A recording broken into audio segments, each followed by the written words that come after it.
I had gotten to know Marty Sherwin a little bit in the 1980s when I was still an editor at The Nation, and he occasionally wrote for the magazine. And so I edited his copy. And I knew he was doing this big book on Oppenheimer.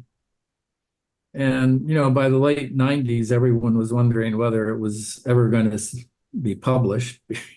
So many years had gone by. Um, but he approached me in 1999, and actually it took him a year to persuade me to join him because I was a little wary of co-authorship um, and my wife actually wanted me to get a quote real job with a salary. so so I hesitated for a while, but Marty was very persuasive, and it became clear that he had done all this magnificent research. Eventually, I realized he'd gathered probably 50,000 pages of archival documents, newspaper clips, 7,000 pages of the FBI file on Oppenheimer. He'd interviewed maybe 150 people, and the interviews were all neatly transcribed and typed up. Um, and so when I joined him, I just dove in and started writing chapter one, the childhood years, and then that started Marty to write. We went back and forth, but it still took another 5 years. We realized it was an important topic, and that Oppenheimer's life, signified larger things. Biography is, I would argue, the best form of history in that it's the most accessible, the most riveting, because it's focused on one life. And in this instance, Oppenheimer's life is very compelling. He's a complex, sort of mysterious figure. He's a quantum physicist, right on the cutting edge of when quantum is being discovered in the 1920s.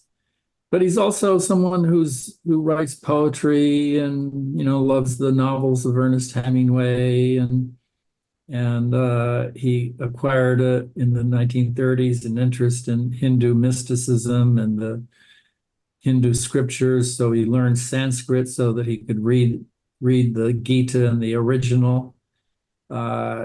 And then he had a complicated personal life and politics. His, love life was interesting. His politics, he became very close to the Communist Party, and there's a mystery about how close. And then, of course, there's, the building of the atomic bomb. But I remember at one point, Marty turned to me and he said, Kai, you and I wouldn't be spending all these years on Oppenheimer if it was just a story about a quantum physicist who built the bomb. If it was just a story about the Manhattan Project and the making of the atomic bomb. What really gave the story an arc and a compulsion was what happened to Oppenheimer afterwards. In 1945, he was hailed as America's most famous scientist and put on the cover of Time and Life. And then 9 years later, he's brought down and destroyed and humiliated and turned into a pariah. He's no longer a public intellectual who can give speeches. He's stripped of his security clearance, so he can't get access to classified information or go to the Pentagon and brief the generals or the president or senators about issues of how to regulate and control nuclear weapons. And he was humiliated. He was tarred and feathered in a kangaroo court, and it was suggested that he was disloyal, not trustworthy, and perhaps a spy for the Russians, and that his politics in the 1930s had made him not just pink but red, that he was maybe a secret member of the Communist Party, or so he was destroyed in this 1954 security hearing, and that's what makes his story interesting. And that's what makes it resonate even to this day, because it's a story about America and its political culture and the McCarthy era. It's an astonishing story in that, when Oppenheimer was hired to be scientific director by General Groves, he was 38 years old. He'd never managed anything other than a handful of graduate students at Berkeley. But he transformed himself into a charismatic manager and administrator. And yeah, they had to build the secret city. Initially, they thought they'd have 100 or 200 scientists. And then it quickly grew. And, by the end of the war, there were 6,000 people living in the secret city behind barbed wire in Los Alamos, which, in 1942, the only thing that existed there then was the Los Alamos Boys School, sort of an elite prep school for East Coast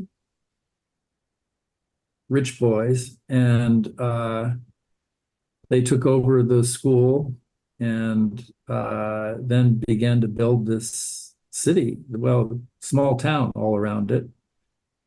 And it was a very weird place. It was, Oppenheimer's whole idea that he sold to General Groves was, and this is really why Groves hired him, I think, is that Oppie told him, if you want to get this project built, as soon as possible, you need to have the scientists collaborate. They need to be free to talk to each other and to speculate and to experiment. And there has to be a personal give and take. And you can't prohibit them from discussing, quote, classified information. And I understand your security concerns, but the way to handle that is to bring everybody together in one isolated place and put a fence around them. And inside that fence, they could be free to collaborate.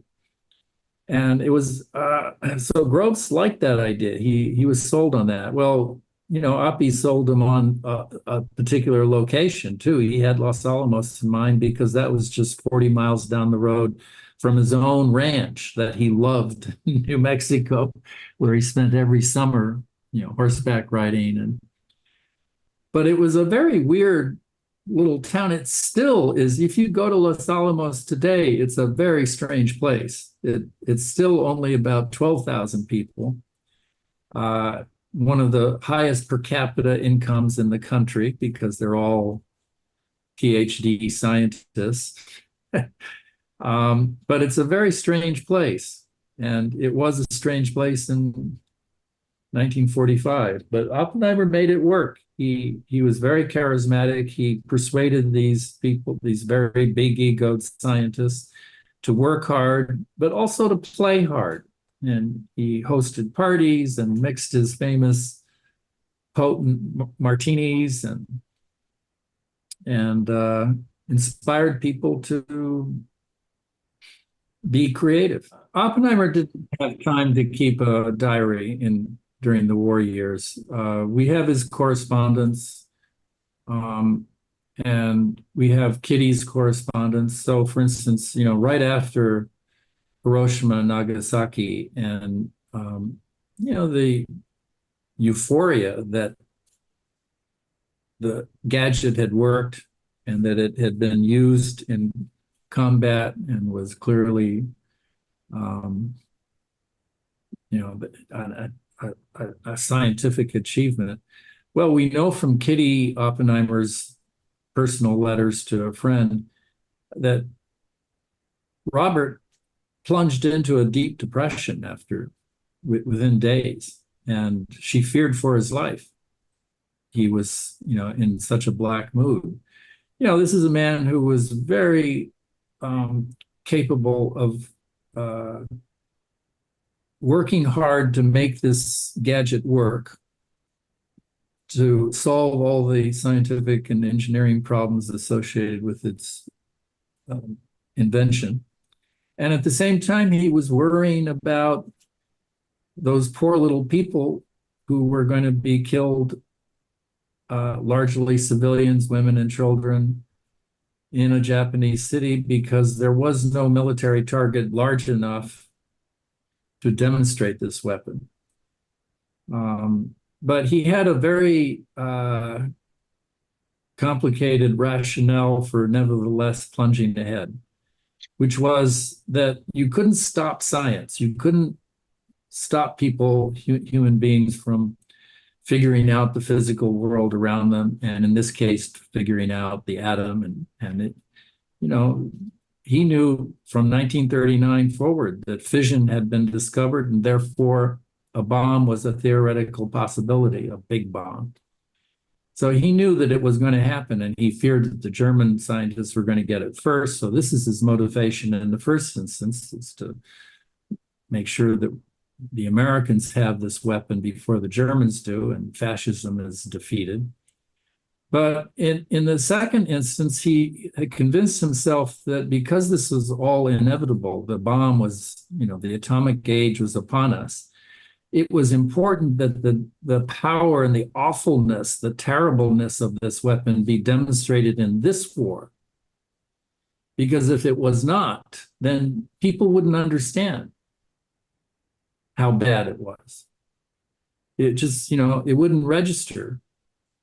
And then, therefore, the next war would probably be fought by adversaries, both of whom or all of whom would be armed with nuclear weapons, and that would be Armageddon.